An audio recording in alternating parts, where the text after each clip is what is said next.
झोला सियासी झमेला। जी हां, कांग्रेस नेता प्रियंका गांधी संसद पहुंची। उनके हाथ में एक बैग था जिस पर फिलिस्तीन लिखा हुआ था। इस पर बीजेपी नेताओं ने तीखी प्रतिक्रिया जताई। प्रियंका गांधी पहले ही गाजा में मानवीय संकट पर अपनी चिंता जता चुकी हैं।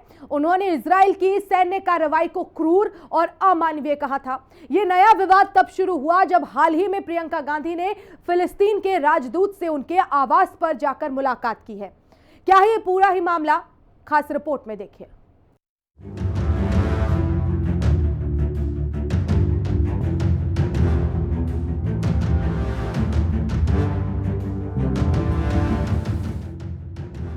संसद में लड़ाई प्रतीकों पर लौट कर आई। प्रियंका लोकसभा आई, फिलिस्तीन वाला बैग लाई।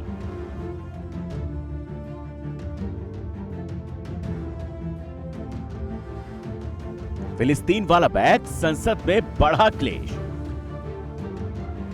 सोमवार का दिन सियासत का शोर जमकर बरपा। संभल में उत्तर प्रदेश सरकार का बुलडोजर जमकर गरज रहा था। सोमवार को शिव मंदिर के सबूत और कुएं के निशान चीख चीख कर 1978 के दंगे की कहानी बता रहे थे। अब प्रशासन बाकी के 19 और कुओं की खोज कर रहा है। दिन से दोपहर के शो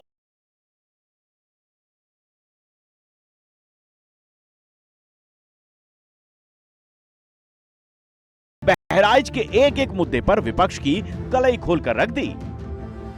और इसलिए हमने कहा कि न बटेंगे और न कटेंगे। हम न बटेंगे और न कटेंगे। और याद रखना, जिसने पत्थरबाजी की होगी, जिसने माहौल खराब किया होगा, उसमें एक भी बचने वाला भी नहीं है।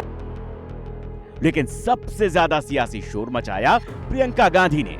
रोजाना की तरह वायनाड सांसद प्रियंका गांधी लोकसभा की कार्रवाई के लिए पहुंची।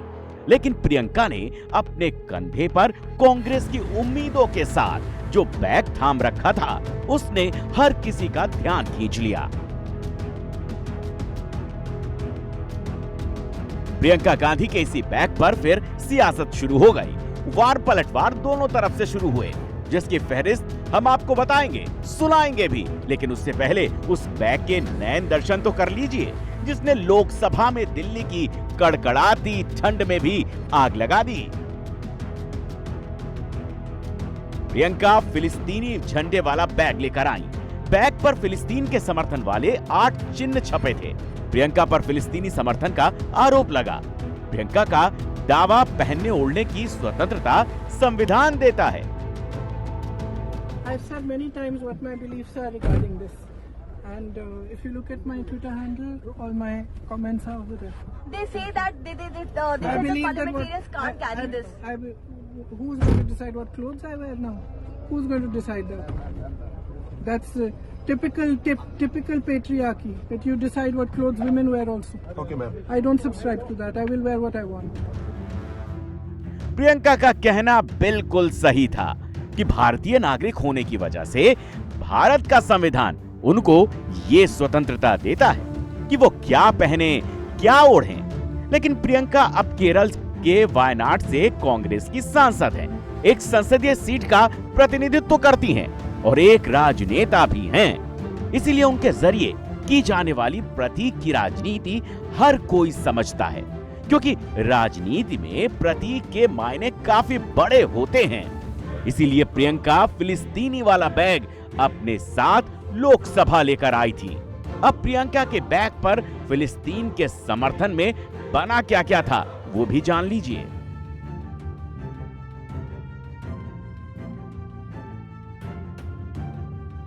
प्रियंका के बैग पर लिखा था, फिलिस्तीन आजाद होगा। शांति का प्रतीक सफेद कबूतर और तरबूज भी बना था। बैग पर कुफिया या काफिये बना हुआ था। काफिये अरब लोग अपने सिर पर पहनते हैं। काफिये को आजादी का प्रतीक माना जाता है। काली सफेद जालीदार प्रिंट का होता है कैफिये। 1930 में अरब विद्रोह से इसे लोकप्रियता मिली थी। प्रियंका के बैग पर ऑलिव ब्रांच बनी हुई थी। जैतून के पेड़ की डालियां बनी हुई थी।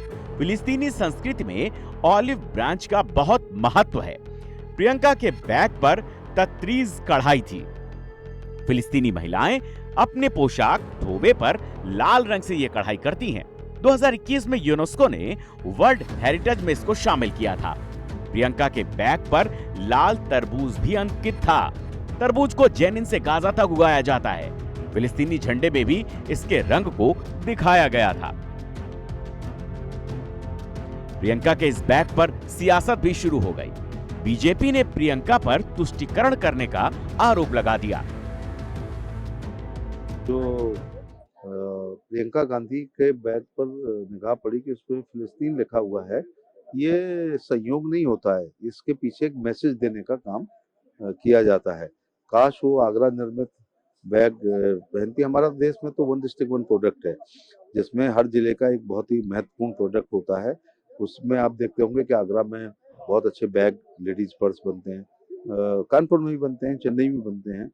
तो वो स्वदेशी इस्तेमाल करती तो उस उद्योग को बहुत बड़ा बढ़ावा मिलता और वो लोग उनकी नकल करते हैं और उन्हीं जैसा बैग महिलाएं पहनती। परिवार के सदस्यों का सवाल है, कोई ये नई बात नहीं है। जब से गांधी परिवार, नेहरू जी के समय से प्रियंका वाड्रा तक, जब से गांधी परिवार के सदस्य राजनीति कर रहे हैं, वो अपने कंधे पर तुष्टीकरण के बैग को ही लटका कर चल रहे हैं। देशभक्ति लटकाई नहीं है उन्होंने अपने कंधों के ऊपर, उसका भार उठाया नहीं है। उन्होंने हमेशा ही किस प्रकार से हम तुष्टीकरण कर सकते हैं उसी के बैग को लटकाया है। That is the bag of appeasement. और any how this is the reason, ये जो बैगेज कैरी करते हैं, इसी बैगेज के कारण इनकी हार होती है। अब उनको ये समझनी चाहिए। इससे पहले जून 2024 में प्रियंका ने इजराइल के प्रधानमंत्री बेंजामिन नेतन्याहू की आलोचना की थी। तब प्रियंका की टिप्पणी नेतन्याहू के अमेरिकी कांग्रेस में दिए भाषण में गाजा में चल रहे युद्ध का बचाव करने के बाद आई थी।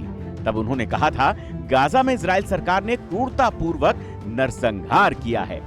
23 नवंबर को वायनाड में जीत का सर्टिफिकेट हासिल करने के बाद प्रियंका गांधी को नई दिल्ली में फिलिस्तीनी दूतावास के प्रभारी अबेद एलरागेज अबू जाजर ने पिछले हफ्ते केरल के वायनाड की सांसद प्रियंका गांधी को उनकी चुनावी जीत पर बधाई देने के लिए बुलाया था।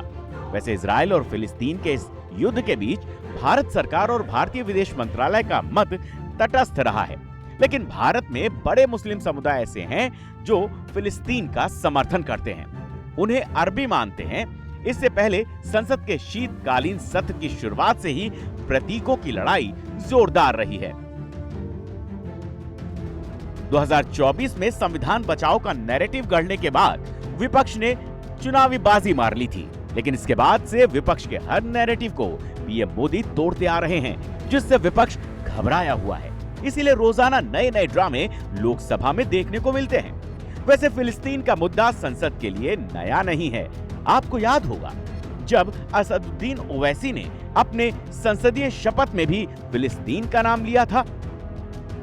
मैं असदुद्दीन ओवैसी, जिसे लोकसभा का रुकन मुंतखब किया गया है, अल्लाह के नाम से हल्फ उठाता हूं कि मैं भारत की आईन पर जो कानून के मुजब तय पाया है एतकाद रखूंगा, उसका वफादार रहूंगा। मैं भारत के इक़्तिदार आला और सालिमियत को बरकरार रखूंगा और जिस ओहदे को मैं संभालने वाला हूं, इसके फ़राइज़ और वफादारी से अंजाम दूंगा। जय भीम, जय मीम, जय तेलंगाना, जय फ़लस्तीन, तकबीर, अल्लाहु अकबर। यानी कि भारतीय राजनीति में सियासी वोट बैंक को साधने के लिए गाहे बगाहे फिलिस्तीन का जिन्न मतलबी चिराग से निकलता रहता है, लेकिन वो राजनीति की इच्छा कितनी पूरी कर पाता है, ये देखने वाली बात है। अब प्रियंका गांधी भी उसी सियासी डगर पर बढ़ चली हैं, जिसकी रोशनी उनको दिखाई जा रही है। हिंदी खबर के लिए स्पेशल रिपोर्ट। और अब बात करेंगे